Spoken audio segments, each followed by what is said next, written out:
Well, while the Aces are still in Arizona, Neal Williams has lost his job at the newspaper through trying to prove that City Alderman Marsh was responsible for the crooked real estate deal in which Mr. Ace lost his money. Mike Schwartz, the private detective who can prove that Neal's story is right, has disappeared, thus apparently ending Neal's chances of helping Mr. Ace recover his loss. This episode is in alternate scenes between the newspaper office and the office of Mr. Peabody. First to the newspaper editorial room where we find Neal and Cokie just entering. Listen.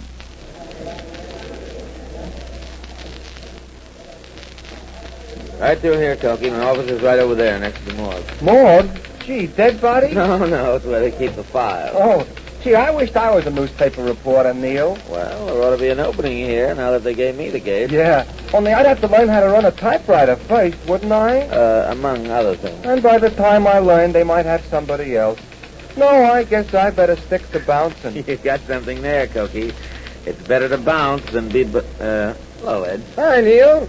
Say, I didn't expect to see you around. I heard a rumor you quit yesterday. The rumor was slightly exaggerated. I got fired. Say, that's tough. Well, I can always say I used to be a newspaper man myself once. Ed, this is a friend of mine, Cokie. Came along to help me pick up my books and papers. How do you do? I'm pleased to meet your acquaintance. Come on, Cokie, right in this way. Gee, this is a swell office you got. A swell office I had, you mean. I hate to leave the old joint, but then... Oh, well, let's get this over with, Cokie. Yeah, but... Now, let me see. I want to take those books over there on that shelf and everything in the top drawer of that filing cabinet. Okay, I can carry all that. And there's a lot of stuff in my desk here that I ought to sort out. Boy, what a mess this is. Papers and clips and pictures. That's the trouble with having a desk of your own. There always comes a time when you have to clean it out. I got all these books and things, Neal. See, here's a whole drawer full of clippings of my stories. That series of yarns I did on the waters and floods, and the Simmons case. Oh, and that Whitehall investigation. Boy, those were some swell stories, if I do say so myself. I hate to throw them away. Well, I guess I might as well dump the whole drawer in the wastebasket. Hey, tons away. What's the use of cluttering up my life with them? They don't mean anything to anybody but me, and I don't want them. Maybe not, but I do. Can I have them, Neal? Well, you surprised me, Cokie. I didn't know you were one of my fans. Fans? Isn't that why you want these clips? To keep a scrapbook of what I've written? Oh, no. I'm going to give them to my landlady to start fires with. Why did I have to ask? Come in. Mr. Peabody, Mr. Marsh is here to see you. Marsh? Send him in. Send him in. Yes, sir. Will you go right into Mr. Peabody's office, Mr. Marsh? Thank you, young lady. Hello, Peabody. Tom, what's the matter? Huh? Has something happened? Close that door, Tom. What is it, Tom? What have they done? Now, take it easy, Peabody. Be calm. But something's wrong or you wouldn't come here. What is it? Well, something is wrong, Peabody, but don't get excited about it now. Now, listen. Mike Schwartz is skipped. Mike Schwartz? I just got word a few minutes ago that he's left town. I don't understand, Tom. Why should that concern us? Don't you get it? He's No. the man that tipped me off Neal Williams was snooping into our Railroad Avenue deal. I know, but I I'll don't see lay you 10 to 1. He went back to Williams and sold out to him. Oh. That Williams's paper is starting an investigation, and Schwartz decided to get out of town while the getting was good. Oh, why the double And the fact that he got out in such a hurry proves that the story's about ready to break. We've got to act fast, Peabody. We'll be ruined, Tom. We'll have to get out of town right now. Now, wait. Don't get excited, Peabody. But we can't sit here and wait for the paper to come out with the story. We're not waiting. We're going to stop that story. Stop it? We can't. Just remember this, Peabody. Every man has his price, and this man Williams is no exception. Oh, There's only one way to stop this story. That's to buy him off. Yeah, but he may want too much, Tom. If it takes every cent we made in that Railroad Avenue deal, it's still cheaper than public disgrace, isn't it? Well, This is no time to quibble over a few dollars, Peabody. Let's get in touch with Williams. All right. All right, we'll go right over to the newspaper. No, we can't be seen going in there to talk to him. Right. Get him on the phone. Tell him to come over here. Well, if you think it's the wise thing to do, Tom. Miss Taylor, get me Neal Williams at the post. Yes, Williams. Neal Williams. And hurry. I'm explaining about that girl. The way her voice sounded when I mentioned Williams. She knows something, Tom. I know she does. No, don't let your imagination run away with you, Peabody. Be calm. Relax. Relax. Before the day's over, we'll have this man Williams bought off, and we won't have a thing to worry about. Not a thing. All right, Sophie, got everything? Yeah. Thanks for giving me all them clippings and things. It's a pleasure. Now grab those books and let's get out of here. Oh, there's your phone ringing, Neal. Yeah, I hear it. Come on, let's go. Ain't you going to answer it? Not me. I don't work here anymore. Come on, I'm holding the door open for you. Yeah, but somebody ought to answer it, Neal. Well, all right, go ahead and answer it then. But tell him I'm not here, you understand? Okay. Just a minute, telephone, till I put this stuff down. Hello, he ain't here. No, he ain't here. Oh, hello, Betty. No, he ain't here. Who is it, Betty? Here, give me that phone. But you said you ain't here. Here. Hello, Betty? What's on your mind? You want to talk to me? Sure, put him on. Who is it? Hello? Yes, this is William. Why, yes, I've got a few minutes.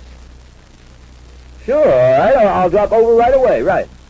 Boy, something's popped. I didn't hear nothing. You stay here a few minutes, Cokie. I gotta go over to Peabody's office. Wait a minute. Maybe you better come with me. For all I know, I might be walking into a trap. Okay, I'm right with you, Neal. Probably Williams now. Now get out of this as cheap as you can, Tom. You let me do the talking, Peabody, and it won't cost us too much. Come in. Mr. Williams is here, Mr. Peabody. Yes, of course. Have him come in. Right this way, Mr. Williams. Thank you. Yeah, thank you. What's that man doing in here? He's the fellow who used to hang around my office. Get him out of here. Get him out. Just a minute. If I stay here, he does. But we have a very confidential matter to discuss with you, Mr. Williams. I'm sorry, but frankly, I don't trust you two gentlemen. I prefer having a bodyguard. Yeah, that's me, a bodyguard. I won't have him in here. Get him out. Oh, don't get excited, Peabody. He won't do any harm. He's obviously a moron. I'm very charmed to have the pleasure of your You can acquaintance. stay. Thanks. I know your feeling regarding the necessity of a bodyguard is ridiculous, Mr. Williams. Mm-hmm. Mr. Peabody and I merely wish to discuss a little business with you. Yes, we've got to have that Oh, story wait a stopped. minute, Peabody. You agreed that I'd do the talking. Yes, but we've got to... all right, Tommy. Go ahead. Now, Mr. Williams, it's come to our attention that you've been conducting shall we say, an investigation for your newspaper. That's right. Only he don't work for the paper anymore. Keep out of this, Cokie. Okay, Neal. As you were saying, Mr. Marsh? I don't need to tell you, Mr. Williams, that this situation is decidedly embarrassing to me. In my entire political career, I've never before been subjected to a trumped-up newspaper scandal. Well? If Mr. Peabody and I actually had been involved in wrongdoing, I should be the first to suggest an investigation, Mr. Williams. But under the circumstances where you've no facts to support your story, I feel that you're doing me a grave injustice by bringing my name into an affair where I must, by all that is right, be proved innocent. Gee, don't he talk Just a pretty? second, Mr. Marsh. You say you're innocent. It might interest you to know that I've got the facts. Now, you think they're facts, my man, but I'm sure you're mistaken. You're wrong there. I'll tell you what I've got. I've got written evidence that you own that land that you were voting to buy for the city. Now, Mr. I've Williams. got written proof that you sent Mr. Ace out of town to prevent his testifying in a possible investigation. And what's more, I've got a written statement from Mike Schwartz that you tried to scare me out of the investigation, and I've got proof that the deed to that property is right in this office. My secretary. I knew she was up to something. You keep Betty's name out of Yes, this. let's keep all names out of this, Mr. Williams. I see you know a little more than I anticipated. All right, let's be frank.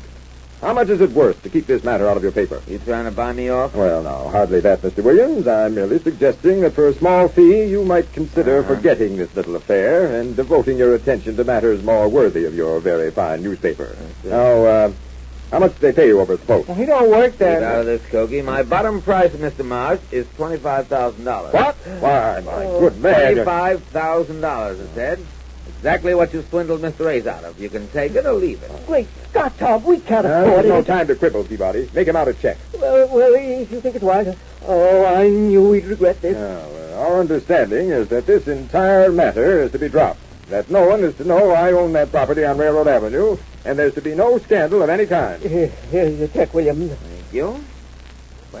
$25,000, correct. And do I have your assurance that not a word about this will appear in your paper? Don't worry, he don't work for the paper anymore. What? He got fired yesterday. Tom, get that check back. Get it back. Let me have it. Oh, no, you don't. Oh, you killed him. Yeah, and you're next. Wait a minute, Cokie. No, let me get out of here. Oh, no, you don't. No, you don't. Cokie, wait a minute. Stay here. Okay, Neal. I just wanted to scare him. That's all. Neal, what happened? Oh, look, Mr. Marsh. He's okay. He'll come out of it all right. Yeah, and it looks like we're all going to come out of it all right, Betty. Look, a check for $25,000, every cent that Ace lost. Oh, that's marvelous. Marsh admitted that he and Peabody were swinging that Railroad Avenue deal. Then you've got your job back, Neal. How do you figure that? I still can't prove it to the paper. Oh, yes, you can. You see Mr. Peabody's dictaphone here by his desk? His dictaphone, sure, but... When I brought you in, I turned it on. It's been making a record of everything that was said in here. Betty, Then I can take the record for evidence. The paper will have to believe me. They'll hire me back, and they'll run the story. Boy, is everything swell. Except one thing. Maybe Betty won't have a job no more. Don't worry about that. I'll get you one at the paper. Somebody over there must need a secretary. In fact, I need one myself. Take a letter, Betty. To whom? Jane and Ace out in Arizona. Dear, everything is, what'll I say? I got it. Everything is forgiven. Marvelous. And so Neal has finally succeeded in recovering Mr. Ace's loss. Now, if he and Marge can recover the Ace's house, a pleasant surprise will greet them when they return. But we'll learn more about that when next we meet the Easy Aces.